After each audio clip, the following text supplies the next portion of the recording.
So in this quick video, I'm just going to show you how to actually take off door panel on a Q60 Infiniti or a G37 Infiniti Convertible. I think the Coupe is probably about the same, but any of the ones that have like airbags, there's just slightly different like procedures that you'd need to follow. And so you can see that I've already taken some of it off. I was actually just going to replace like one of the trim pieces with wood instead of like the aluminum, which many of us that have these cars know that the aluminum, the clear coat on it starts to fade after over time. And plus I just like the look of wood. So just to kind of show you, normally there's going to be this little handle here, and you can use like a trim puller, which I'll show you to pull it off. Or if you look kind of where my hand is, I was able to take it off like with just my fingers without like really putting a lot of pressure on it or anything. And so once this is off, you can see that there's a screw hole here, and I've already taken the bolt off, so I can kind of show you like what the backside looks like without taking too much of your time. And like up here, ignore this because I've already taken the trim off, but you can see like right here there's this little cover, and this is like one of the differences too for that cover actually goes on the other side, but there's actually some bolts inside there. So any of the ones that are equipped with airbags, like you'll have to actually take these covers off, and you can use I just used like a little, I'll show you, kind of a little trim removal piece just to take it off. And you can see that there's also one on this side as well. And I watched some of the videos, and people were complaining about like how they can't get the bolts out, like they're they unscrew them and they're stuck. This cheap little magnetic like pickup tool works wonders. So once you've unscrewed it, you just kind of stick it right in, and just pull the bolt right out. You can even use it to put the bolt back in if you like.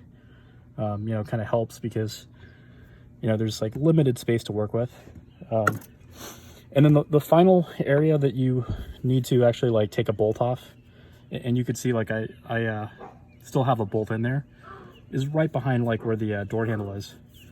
And so this little piece normally goes like right inside here, and right kind of on the bottom there, like the bottom lip is like where you kind of like use like the pry tool, or I've seen some people use a screwdriver, which you can certainly do.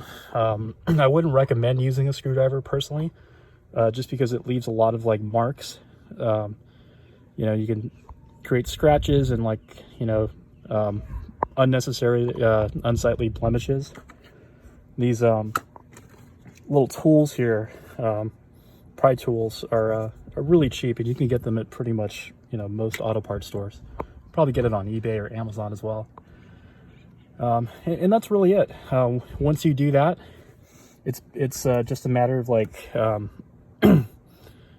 taking the door panel off. There's little clips here and there, but it's nothing too difficult. One little tip too, you can see down here I've got like a bucket, and I've got like microfiber cloths on it. You can use that to help support the door, a recycle bin, or anything that you have that has like just a little bit of elevation.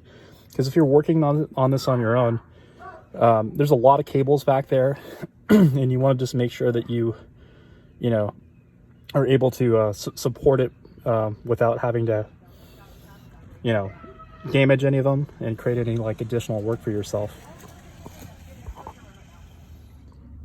And I was going to actually say one thing too before you take the door off. There's also the light that's down at the bottom of the door panel, which looks just like this, and you can lightly kind of see there's tabs on it. Take it off like with a pry tool. You want to take it off and just kind of like disconnect it. It's probably like one of the shorter cables, but once you do, and you can see I've got the door panel kind of like propped up against the microfiber cloth in the bucket.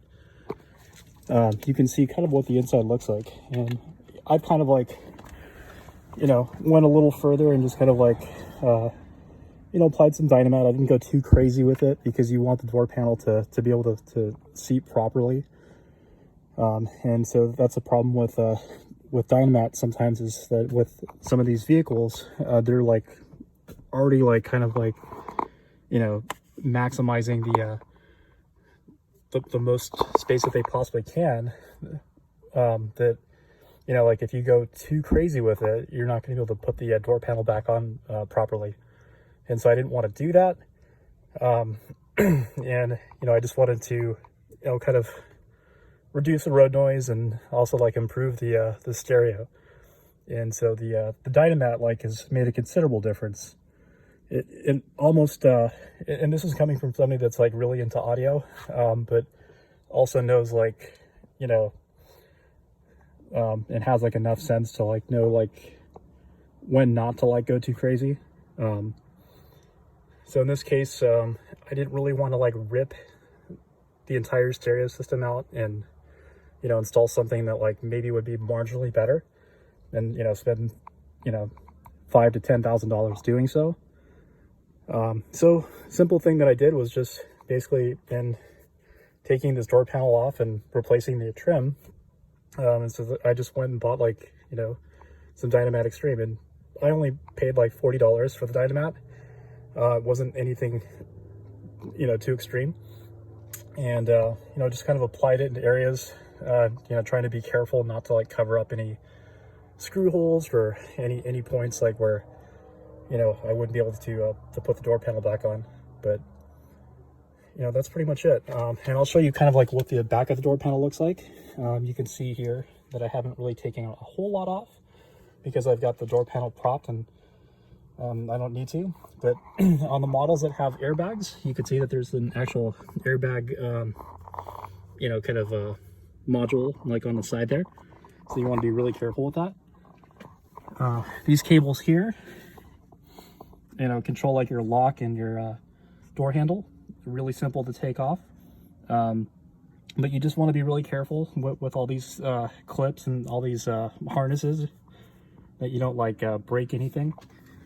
But that's pretty much it. That's all there really is to it. You know, so on the models that have airbags, there's probably just an extra like 2, you know, maybe 3 bolts. But other than that, it's pretty straightforward.